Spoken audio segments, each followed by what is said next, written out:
Hi, this is Mark from LongIslandWatch.com, and today I want to take a few minutes to talk about, of all topics, credit card fraud with you. Since it's always in the news, we're always hearing about things like this, and I always thought it was understood, from a consumer's point of view, how it works, and what their liabilities are.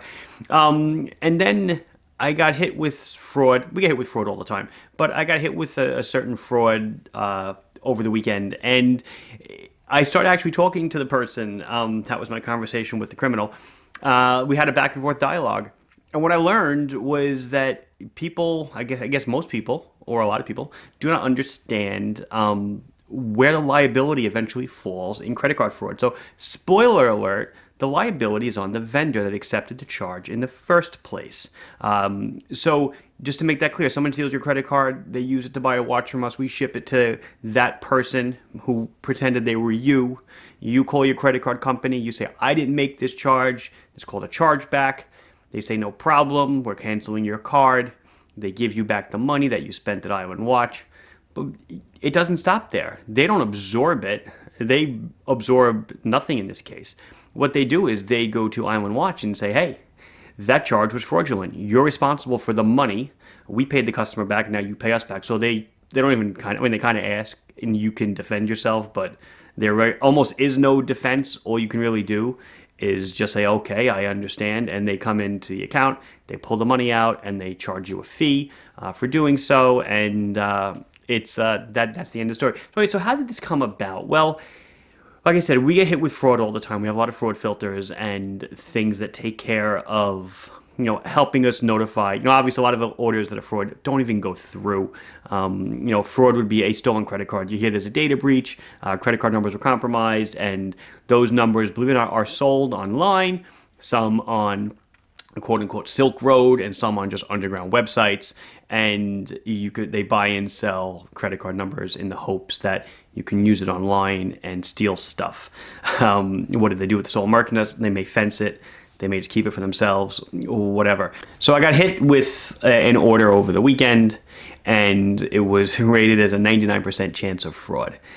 So anything over a certain threshold goes into a manual review, and I will review it, take a look, and say, yeah, I think it's fraud, cancel it, or I don't think it's fraud, let it go. And there's a variety of reasons for why something might score high on fraud.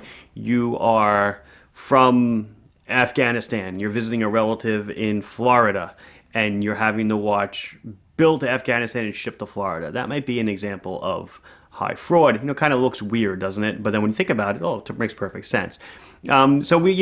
Anyway, that's all my own IP, if you will, how I look at orders and how I determine if they're fraud or not. And then, so in this particular order, 99%, I was damn sure it was fraud. It was billed to a woman in New Hampshire. It's being shipped to a man in Minnesota, but I could tell from the address there was a freight forwarder.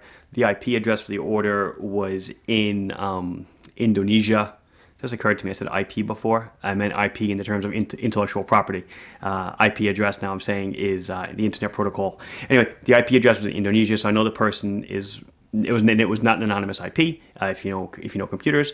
So the person is more than likely sitting at a terminal in Indonesia using a stolen credit card from somebody in New Hampshire. So all the billing information matches up, and they're shipping it to themselves in Minnesota, but it's a freight forwarder. It gets to Minnesota. It gets shipped over to Indonesia. It's just a forwarding service. And just so you know, yes, they open these freight forwarding services with stolen credit cards as well. So I looked at it, and I'd say that's fraud. And I don't know why, I just felt like it. I emailed the person and said, hey, just don't order from us, please. And I don't sign it or anything. And the person actually wrote back and said, why? What's the problem? I said, it's fraud. I know it's fraud. So I just don't want to, I'm not going to ship it to you. We're not going to do anything. Just I canceled it. I refunded the card. Go somewhere else. And he says to me, he goes, and this blew me away. He said, why? He goes, I can process over $10,000 a day in credit card charges through your company. Isn't that profitable for you? And a little light went off my head. I was like, profitable for me? So I wrote, I said, hey, don't you understand that when credit card fraud happens, after the customer files a chargeback, they say it's not their charge. The credit card company then comes after the vendor that made the charge and takes the money from them. So you're stealing from me and you're stealing from my family. To which he wrote back, OMG, I'm sorry, I did not know that. He said no one's ever even caught on that I do this. And, I reply back in my usual arrogant self. I'm smarter than most vendors, but everyone else that you're doing it to is probably you're ripping them off as well. They just either don't care, they're too big, they don't spot it, whatever. And that's basically what gave me the whole idea for the video, such that and by the way, we parted as I said thank you for the information. He thanked me as well, and he said I already made a whole bunch of other charges with other companies today, and it's totally, I'm sorry, but whatever. It's the price of doing business online. But when merchants like myself sign up for a merchant account with a credit card company to process credit cards, we sign everything. We sign basically all of our responsibilities away. Well, not really sign them away. We basically say everything is us. We are processing in what's called a CNP environment card, not present. So the chip that we integrated into the U.S. finally, like a year or two ago, that Europe's been using for years.